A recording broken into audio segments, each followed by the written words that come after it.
This is a pre-recorded message, another one, and it's called Independence, the fireworks version. I'm going to play it now. A few minutes after 12 o'clock midnight, Independence Day has passed, and I do hear some of the firecrackers going off. I just wanted to talk about independence, a little bit of history, family background history.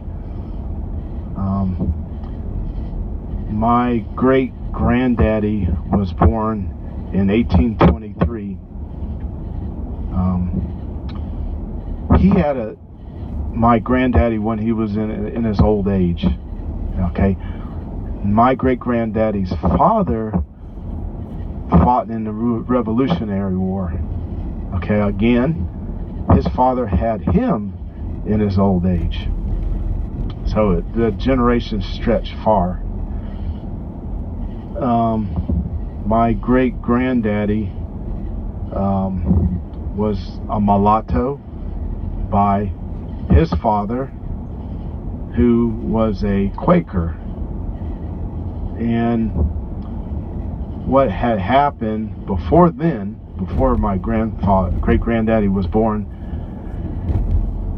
my great great granddaddy fought when he was a teenager, fought in the Revolutionary War along with his father. They were Quakers at the time, and what happened is when they assisted the Long Creek or the Cane Creek congregation to safety, this was in North Carolina during the Revolutionary War, they assisted them into safety. That was recorded on the church records, and from then on they were banned from the Quaker meetings, and on the top of that they had owned slaves.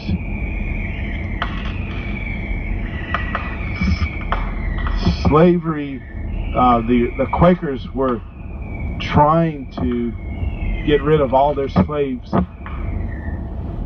for it took them about 100 years for that to happen, and it's recorded in the Black History books. I'm looking at the firecrackers I saw coming up, and I kind of want to get away from any firecrackers falling on me, so I'm moving to another spot. One thing I want to say when it comes to independence is that America started her independence out of rebellion. But what I want to talk about is like teenagers. As we were teenagers, we rebelled. It is because we get a sense of independence. We get a little bit more independent. And what happens is that we start to do things like when our parents are talking to us, we start to walk away as they're talking. And the reason why I'm bringing this up is because I want to say a poem. And there's another poem that I have. It's a song. Both poems are songs as well. It's one of the poems is "While I'm talking, don't be walking." In the poem it says, "Thou shalt not." A lot of "thou shalt do" and "thou shalt not do" rules. And it says, "Thou shalt do what I say. Thou shalt not walk away while I'm talking. Don't be walking." And in this next poem, I talk about America turn their back on God. It's a slight thing that happens over a long period of time. Us turning our backs on God. As He's talking, we're walking away. It's a subtle thing. It's not consciously intentional, but it's a subtle thing. It's like we know what we're doing. So I want to start out with a song called I Had a Dream, excuse me. It comes from the Martin Luther King speech, I have a dream. In this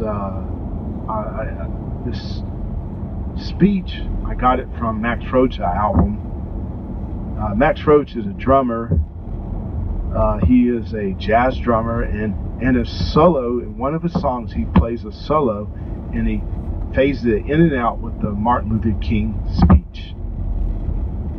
And this is where I remember the speech. And I used to do a song with that speech, but I changed it from I have a dream to I had a dream. So here it is. I had a dream. It was a dream deeply rooted in the American dream. I had a dream that one day this nation would rise up, live out the true meaning of its creed. With that belief or faith, could we have transformed the jangling discourse of this nation into a beautiful symphony of brotherhood? But I heard a voice say that America's turned her back on God. I hear the voice prophesy her fall. Might that have been the day that all of her children would have sing with new meaning? My country, 'tis a thee sweet land of liberty, land where the Indians died, land where the slaves cried from every countryside, let freedom ring. But I heard a voice say that America's turned her back on God. I hear the voice prophesy her fall. And if America was to become a great nation, might that be true if she had let it ring? Oh, cut off thy hair, O Christians in America, and cast it away, and take up lamentations in high places. If she had let it ring from every hamlet, in every village, from every state, in every city, might that have been the day that all of her children, black men, white men, Jew, Gentile, Protestant, Catholic, might have joined hands and sang in the old old Negro spiritual song, "We're free at last, we're free at last. Thank God Almighty, we're free at last." But I heard a voice that America's turned her back on God. I hear the voice prophesy her fall. Oh, cut off thy hair, O Christians in America, and cast it away, and take up lamentations in high places. For the Lord has rejected and forsaken the generation of his wrath. Take up lamentations in high places. Now, I have a dream. It's a dream not rooted in the American dream. I have a dream that one day this voice will rise higher and higher and higher and higher and higher and higher. For my eyes now see the glory of the coming of the Lord. And I want to end it with a song called Bloodstained Banner. And the song says, "Oh, say, can you see the judgment day is coming round?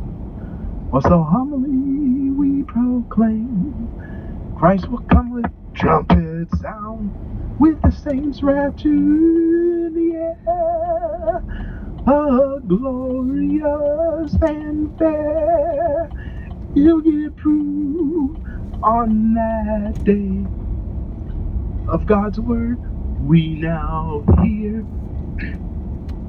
Oh, say, does that bloodstained banner yet wave? He died for you and for me,